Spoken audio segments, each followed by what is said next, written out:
ইস, দাঁড়া মাখা।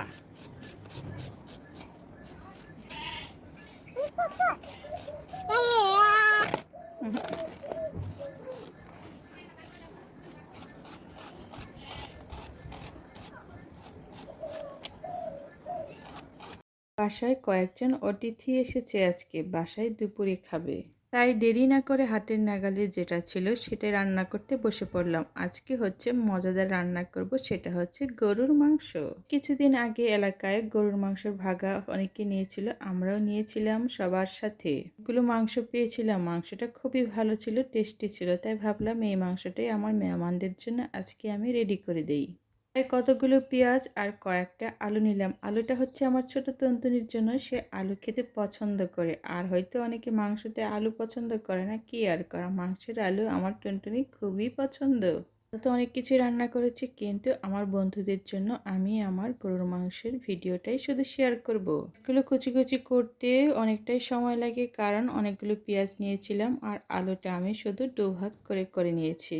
আমি দেরি না করে এগুলো সব রেডি করে নিয়েছি প্রেসার কুকারে রান্না করব বলে। হাতের নাগালে যেগুলো ছিল সব কিছু পরিষ্কার করে ফেললাম। এই কয়েকটা জিনিস ছিল, এগুলো আমি মাংসটা চুলায় তুলে দিয়ে তারপর পরিষ্কার পরিচ্ছন্ন করে রেখে দেব। মাংসগুলো ভিজিয়েছিলাম, অনেকক্ষণই হয়েছে। এগুলো এখন ভালো করে পানি দিয়ে, বেশি পানি দিয়ে ভালো করে ধুয়ে নেব।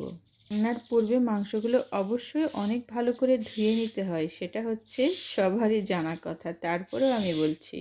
অনেকক্ষণই ভিজিয়ে রেখেছিলাম, কারণ ফ্রিজ থেকে বের করার পর বরফ গলতে অনেকটাই সময় লেগে যায়। আর এই সময়টাতে আমি অন্য কাজ করে নিয়েছি। গরম মশলা, আদা, জিরা, রসুন, পেঁয়াজ কুচি, তারপর সব কিছু বেটে আমি একটা বাটিতে রেডি করেও রেখে দিয়েছি। এগুলো একসাথে প্রেসার কুকারে দেবো বলে। অনেকেই তো অনেকভাবে প্রেসার কুকারে রান্না করে, আমি রান্না করি একেবারেই অন্যরকমভাবে রান্না করতে খুবই ভালো লাগে। আর এইভাবে রান্না করলে অনেক টেস্টি হয়। এই টেস্টিফুল মাংস আজকে আমি আমার বন্ধুদের জন্য দেখাবো আমি কিভাবে রান্না করি, আর আমার রান্না এত টেস্টি হয় কেন, আর বাচ্চার বাবা এত প্রশংসা করেই বা কেন আমাকে। সব সময় বলে যে তোমার হাতের গরুর মাংস এত মজা হয়, তুমি কিভাবে রান্না করে এত টেস্টি হয়। আর এইভাবে রান্না করলে প্রেসার কুকারে খুবই টেস্টি আর মজাদার হয়। আমার রোজ তো সব সময় বলে, মা তুমি এত মজা করে রান্না করো না, খুবই খেতে ইচ্ছে করে, তোমার হাতের রান্না খেলে আমার পেটই ভরে না। মায়ের প্রতি ভালোবাসা থেকেও বলা হয়, আর হাতের টেস্টের কথা বলেও তাই বলে।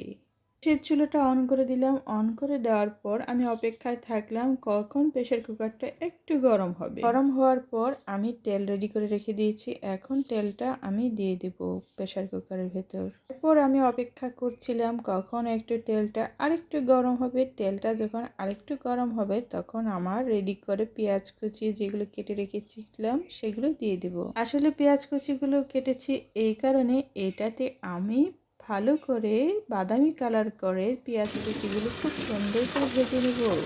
এমন করে রান্না করলে হয় কি, রান্নাটা খুবই টেস্টি হয় আর পেঁয়াজের ফ্লেভারটা খুব সুন্দর হয়। আমি পেঁয়াজগুলো না ভেজে একবারে সব একসাথে দিয়ে রান্না করতাম, কিন্তু এখন এইভাবে রান্না করার পর বুঝতে পেরেছি মাংস কতটা টেস্টি হয়। এখন বুঝতে পেরেছি যে এইভাবে রান্না করলে আমার স্বাদ দ্বিগুণ বেড়ে যায়। তখন আমি বরাবরই ঠিক এইভাবেই রান্না করছি। আর আমার বন্ধুদের যাতে জানতে পারে, প্রিয় বন্ধুরা যাতে বাসায় এইভাবে রান্না করতে পারে, তার জন্য আমি আমার বন্ধুদের সাথে শেয়ারও করে নিচ্ছি। পেঁয়াজটা ভাজতে অনেকটাই সময় লাগে, হালকা বাদামি কালার করবো আমি। হালকা বাদামি কালার করলে টেস্ট বেশি হয়। এমন করে উল্টে পাল্টে নেড়ে চেড়ে দিলে যেগুলোতে হালকা একটু বাকি ছিল সেগুলো বাদামি কালার হয়ে যাবে অনেক সুন্দরভাবে। এতে করে আমি মশলাগুলো রেডি করে রেখেছিলাম, গরম মশলা, পানি, হলুদ, লবণ, মরিচের গুঁড়ো আর তেজপাতা আর কিছু কাঁচামরিচও। এগুলো এখন আমি প্রেসার কুকারের ভিতর ধরে দেবো, যেখানে আমি পেঁয়াজগুলো কুচি কুচি করে ভেজে রেখেছিলাম। কিছুক্ষণ অপেক্ষা করব আর একটু নেড়েচেড়ে দেবো যাতে আর সব কিছু কল্যাণে আরও ভালো হয়। আর একটু পানিও আমি এর সাথে যোগ করে দিলাম। পানিটাই দিলে হয় কি আমি আমার প্রয়োজন মতো পানিগুলো গরমও করে নিচ্ছি। তারপর আমি ঘিও অ্যাড করেছি, সেটা হচ্ছে গরুর মাংসের জন্য। ঘিটা অ্যাড করলে এত সুন্দর ফ্লেভারটা হয়। গরু মাংস রান্না করার সময় যদি ঘিটা অ্যাড করি না তাহলে গরু মাংস রান্নার স্বাদ দ্বিগুণ বেড়ে যায়। এটা একেবারে সত্যি কথা। তারপরে সবসময় আমি গরু মাংস রান্না করার সময় ঘি অ্যাড করে থাকি। এবার আমি আমার মাংসগুলো সবগুলো মশলার সাথে দিয়ে দিলাম। প্রয়োজন মতো পানিও দিয়ে নিয়েছি। পানি প্রয়োজন মতো অবশ্যই দিতে হয়, খুব বেশি দিতে হয় না প্রেশার কুকারে। লাস্টে আলুটাও দিয়ে দিয়েছি, কয়েকটা মাত্র আলু আমার টুকটুকির জন্য আমি রেখে দিয়েছিলাম। ঠিক এইভাবে সবগুলো ইনগ্রিডিয়েন্টস দেওয়ার পর আমি আমার প্রেশার কুকারের ঢাকনাটা ভালো করে বন্ধ করে নেব। প্রেশার কুকার বন্ধ করার সময় অবশ্যই খেয়াল রাখতে হবে যাতে করে ভিতরের বাতাস অবশ্যই বাইরে কোনোভাবেই যাতে বের না হয়। এখন জাল দেওয়ার পর আমার শীষ চলে আসছে। এখন অনেকটা সিটি দিবে, এটাকে আমাদের স্থানীয় ভাষায় বলা হয় শীষ, সিথি যেটাই হোক। কে বলে কয়েকবার শীষ দিলে হয়ে যায়, কিন্তু আমি 10 থেকে 12 বার শীষ দিয়ে থাকি। আর সেটাতে অবশ্যই আগে থেকে প্রয়োজন মতো একটু পানিও দিতে হয়, খুব বেশি নয়। আবার সিটিতে দেওয়ার সময় অবশ্যই খেয়াল রাখতে হয় কতবার সিটি দিয়েছে, অবশ্যই নলেজে রাখতে হয় আর গুনে গুনে হিসেবে কষে রাখতে হয়। প্রায় ভরে গেছে চারিদিকে সিটি দিতে দিতে। এখন আমার রান্নাটা প্রায় শেষের দিকে, আর খুলে দেখি অনেকটাই হয়ে গেছে আমার গরুর মাংস। রান্নাটা এভাবে খুলতে অনেকটাই সময় লেগেছে, খুব সুন্দর কালারটা এসেছে। আমি কি করব, আমার আরেকটু রান্নার পদ্ধতি আছে, একটু নেড়েচেড়ে দিয়েছি রান্নাটা। এই সিটি দেওয়া মাংস আলু সব কিছু আমি একটু নেড়েচেড়ে দিয়ে দেওয়ার পর আমি কি করি, কিছুক্ষণ আবার ঢাকনা দিয়ে হালকা আগুনে সেদ্ধ দিয়ে থাকি। কেন আমি এই কাজটা করি তা হলো কিছু কিছু হলুদ লবণ যেগুলো ছিল সেগুলো তো খুব মজাভাবে ফিনিশিং হয়েছেই। এইভাবে সিটি দেওয়ার কারণে আমার তরকারিটা আরেকটু মজা বাড়বে।